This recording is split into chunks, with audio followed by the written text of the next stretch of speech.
Game number 3 is now being started. We have Shine against C and the map. Daybreak. That's gonna be the last match in. I think this is actually what was the other game? Yang against Miso. Yeah. The only 2 match games I think that are still in round number 1 here in the tournament. Yeah. The only reason this one is because of the first game. I had to be replayed. Yeah. And remember, guys, the winner of this game is going to face Jagchi in the next round. It's not going to be an easy task. Definitely not. I actually feel that the player who would have more trouble against Jagchi is Shine, because Jagchi's TVZ is just really, really good. Well, now at the bottom left of Daybreak in game number 3 in here at the round of 64 at the Iron Squid Korean Qualifier, we have TSL, Shine, and to the top right starts his opponent. Starting for Team Liquid, it is Liquid C. What would be a non-Liquid C? Lava C? Stony C? Obviously lava would still be liquid, I guess. Well, it's plasma technically, I guess. I don't know, man. I don't know. Sea of Love? Isn't that a song? Probably. I don't know. Liquid C, liquid do, man.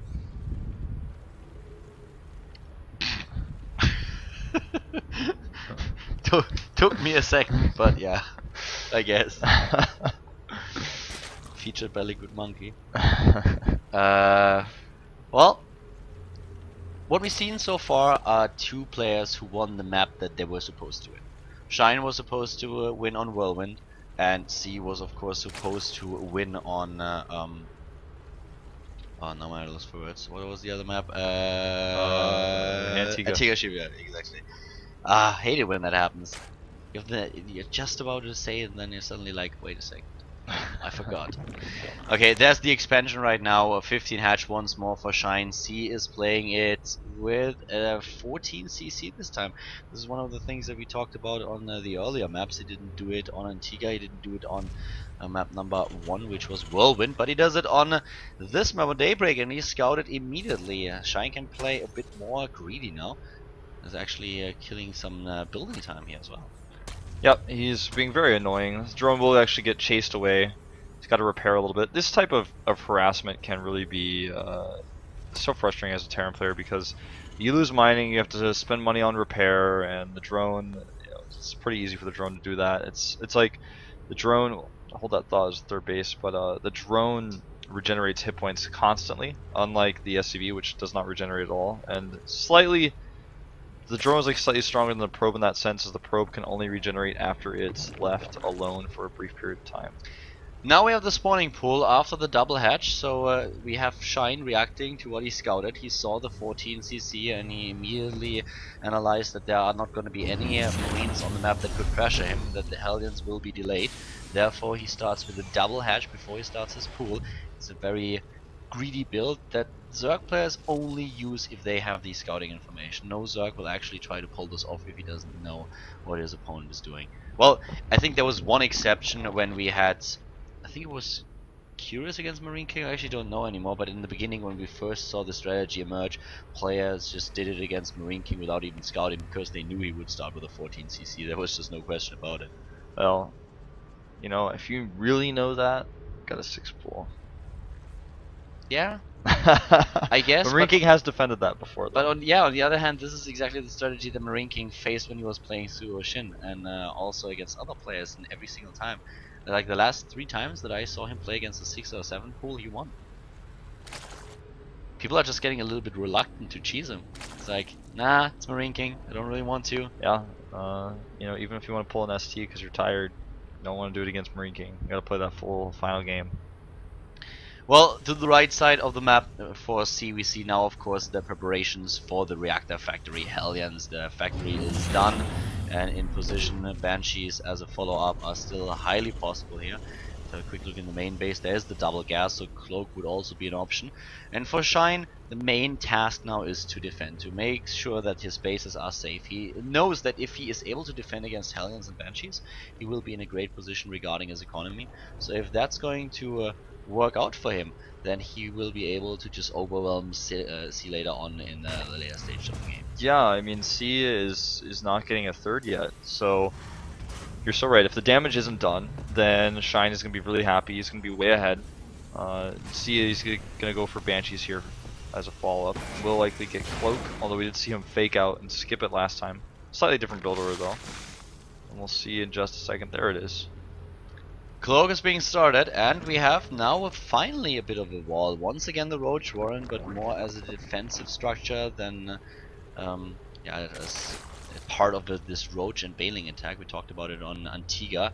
Shine is not gonna commit too much to this. You can already see that he is far up in the drone count at 39, getting additional 6, now 4. So he will not start Roach is not to be aggressive here.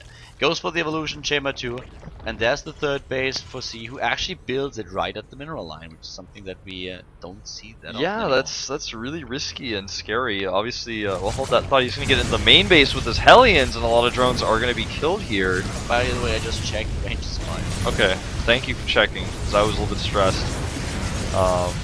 Several kills here for only 3 Hellions being in the main. He just didn't try to save his drones at all. He was like, well, 11.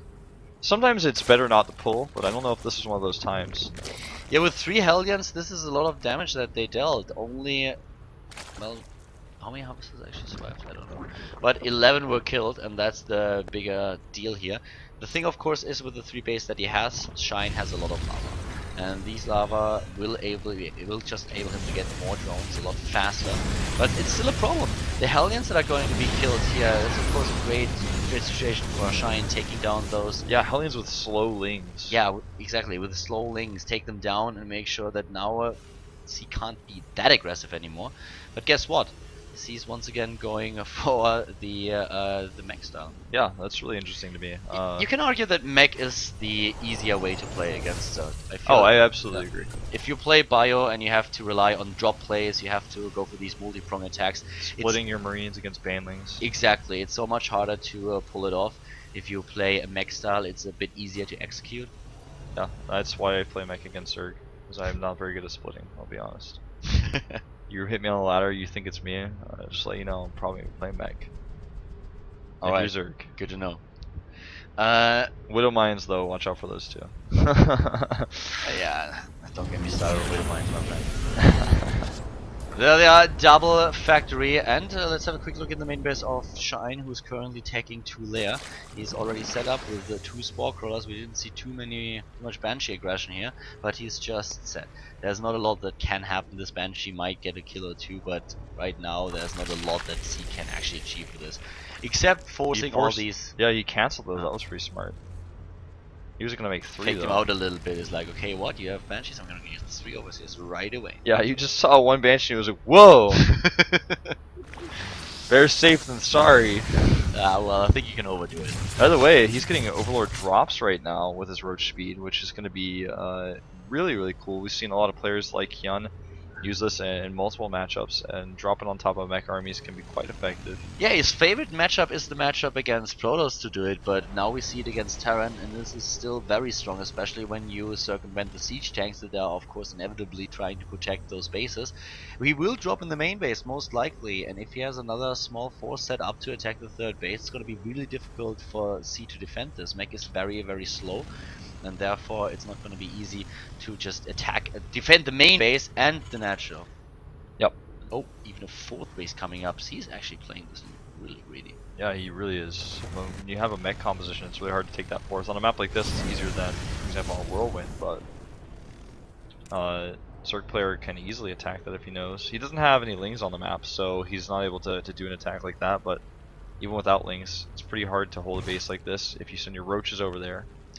The harvest account of Shine doesn't bounce me too much though. That's like, well, you could have a lot more on those 3 bases, but he's now really trying to hit this timing with his roaches. He's about to be, not really maxed out, but hit a huge number of roaches on the map. The Overlord speed and drop is done. Now we are up to 30 roaches, we'll soon be at 40. And he's getting a ton of roaches out to do that drop attack. Ah, the perfect scan. Oh my god. He sees the roaches, he sees the overlords, and now if C has had any StarCraft 2 experience at all, he will know what's coming, and he builds another missile turret. He already has 2 in his main base. 3 actually, builds more. This is the worst case scenario for Shine. He did cancel that command center. That was a close call, almost losing it there. Scans again. Banshees are in position to be annoying, but there are queens with this and an overseer. That Viking is already starting to become annoying. He sees that he's loading in, and now we go for it with 200 supply. He is moving in. How much damage will he be able to do? The first Overlord is most likely going to die. Actually, it isn't. There are just not enough Vikings. The 1 is not enough. He's trying to drop on top of those siege tanks, and of course the Thors. This will do a lot of damage, even though there are Banshees around. But with 4 Banshees, he should be able to defend still. A lot is killed here. C is losing a lot of units. Yeah, and the Queen is starting to join in. He's going to lose SCVs at the 3rd. Got to save that Overseer. Queen is actually fighting a missile turret rather than going into the fight. So these Banshees all remain alive. They're really doing the damage here, but I don't think it's going to be enough with this many links streaming. He's also got the Overlord Reef spread down here. He's going to actually be able to drop on top of the siege tanks. The circling follow-up is just too much. The high ground vision, siege tanks, and queens in the main, exactly. He's dropping even more units now. The Banshees are trying to help out. Shine is losing a lot of units, but so does C, who lost Harvesters. He's down to 46 against 60. But these roads in the main base are not doing too much. The natural is being attacked though, and especially the worker count is going to become crucial here. He's got to deal with these Banshees though. He's starting to get that Banshee count up quite high. He's going to drop on top of these siege tanks again, which will be pretty effective, but the Banshees are just dealing right now. 20 supply harvester lead, but there are all these orbitals that will help him. There are so many SCVs down in the red that only need 1 more hit in order to be killed, but he just doesn't have it. He's morphing an overseer here. I actually don't know exactly why, because let's be honest about it, there's not a lot of anti-air, so it doesn't matter if those Banshees can close or not. It doesn't matter at all. More SCVs going down in the main base though. Imagine if he had just a few more things he could bring in here, how much more damage could be done.